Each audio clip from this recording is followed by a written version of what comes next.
Hi friends, welcome to my channel. ಇವತ್ತಿನ ರೆಸಿಪಿಯಲ್ಲಿ ಕ್ಯಾರೆಟ್ನಿಂದ ಒಂದು ಸಿಂಪಲ್ ಆಗಿ ಸ್ವೀಟ್ ಮಾಡಿ ತೋರಿಸ್ತಾ ಇದ್ದೀನಿ. ಇದರಲ್ಲಿ ನಾನು ಎಣ್ಣೆ ಆಗಲಿ, ತುಪ್ಪ ಆಗಲಿ ಅಥವಾ ಹಾಲಾಗಲಿ ಯಾವುದನ್ನು ಕೂಡ ಬಳಸ್ತಾ ಇಲ್ಲ.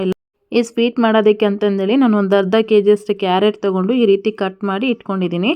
ಇದನ್ನು ಒಂದು 5 ನಿಮಿಷ ಬೇಯಿಸ್ಕೊಂಡ್ರೆ ಸಾಕು.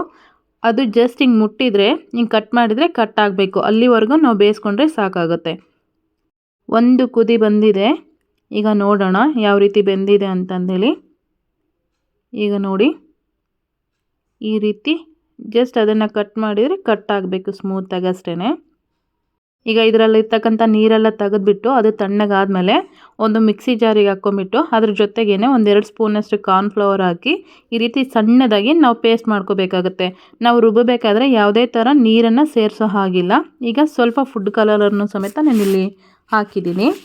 ನಿಮಗೆ ಬೇಕು ಅಂದರೆ ಆ್ಯಡ್ ಮಾಡ್ಕೋಬೋದು, ಇಲ್ಲಾಂದರೆ ಸ್ಕಿಪ್ ಮಾಡ್ಕೋಬೋದು. ಈ ರೀತಿ ರೆಡಿಯಾಗಿದೆ ನೋಡಿ. ಈಗ ಅದನ್ನು ಒಂದು ಪ್ಯಾನ್ಗೆ ಶಿಫ್ಟ್ ಮಾಡಿಬಿಟ್ಟು ಸಣ್ಣ ಉರಿಲಿ ನಾವು ಇದನ್ನು ಬೇಯಿಸ್ಕೋಬೇಕಾಗುತ್ತೆ. ಅಂದರೆ ಅದು ಸ್ವಲ್ಪ ಗಟ್ಟಿ ಆಗೋವರೆಗೂ ನಾವು ಇದನ್ನು ಕೈ ಆಡಿಸ್ತಾನೆ ಇರಬೇಕು. ಈ ರೀತಿ ಕ್ಯಾರೆಟಲ್ಲಿ ಆಲ್ರೆಡಿ ಸ್ವೀಟ್ ಅಂಶ ಇರೋದ್ರಿಂದ ಸಕ್ಕರೆ ಸ್ವಲ್ಪ ನೋಡಿ ಹಾಕ್ಕೋಬೇಕಾಗುತ್ತೆ. ನಾನು ಇದಕ್ಕೆ ಒಂದು 4-5 ಸ್ಪೂನಷ್ಟು ಸಕ್ಕರೆನ ಹಾಕ್ತಾ ಇದ್ದೀನಿ. ನಿಮಗೆ ಎಷ್ಟು ಬೇಕೋ ಅಷ್ಟು ಹಾಕ್ಕೊಳ್ಳಿ.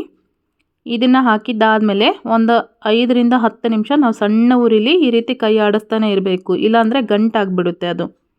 ಈಗ ಇದಕ್ಕೇ ಒಂದು ಚಿಟಿಕೆಯಷ್ಟು ನಾನು ಏಲಕ್ಕಿ ಪುಡಿನ ಹಾಕ್ತಾ ಇದ್ದೀನಿ. ನಿಮಗೆ ಬೇಕು ಅಂದರೆ ಇದನ್ನು ಹಾಕ್ಬೋದು, ಇಲ್ಲಾಂದರೆ ಸ್ಕಿಪ್ ಮಾಡ್ಬೋದು. ಇದನ್ನು ಹಾಕೋದ್ರಿಂದ ಫ್ಲೇವರ್ ಚೆನ್ನಾಗಿರುತ್ತೆ ಅಂತಂದೇಳಿ. ನೋಡಿ, ಈ ರೀತಿ ರೆಡಿಯಾಗಿದೆ.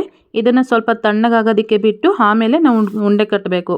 ನೋಡಿ, ಈ ರೀತಿ ನಾನು ಉಂಡೆ ಕಟ್ತಾ ಇದ್ದೀನಿ. ಅದು ತಣ್ಣಗಾಗಿದ್ದಾದಮೇಲೆ ನೀವು ಉಂಡೆ ಕಟ್ಟಬೇಕಾದ್ರೆ ಕೈಗೆ ಸ್ವಲ್ಪ ಎಣ್ಣೆನಾದರೂ ಹಾಕ್ಕೋಬೋದು, ಇಲ್ಲಾಂದರೆ ತಣ್ಣೀರಲ್ಲೂ ಸಮೇತ ನೀವು ಅದನ್ನು ತೊಗೊಂಬಿಟ್ಟು ಉಂಡೆ ಕಟ್ಬೋದು.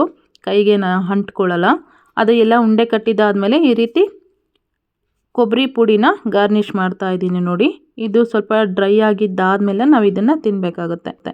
ಫ್ರಿಜ್ಜಲ್ಲಿಟ್ಟು ತಿಂದ್ರೂ ಸಮೇತ ಒಳ್ಳೆ ಟೇಸ್ಟ್ ಕೊಡುತ್ತೆ. ತುಂಬ ಸಾಫ್ಟಾಗಿರುತ್ತೆ, ಬಾಯಲ್ಲಿಟ್ಟರೆ ಕರಗುತ್ತೆ, ಅಷ್ಟು ಚೆನ್ನಾಗಿರುತ್ತೆ ಈ ಸ್ವೀಟ್ ಬಂದುಬಿಟ್ಟು. ಸೊ ನೀವು ಒಂದ್ಸಲ ಟ್ರೈ ಮಾಡಿ ಮನೇಲಿ, ಸೂಪರಾಗುತ್ತೆ ಅಂತಂದೇಳಿ ಹೇಳ್ತೀನಿ.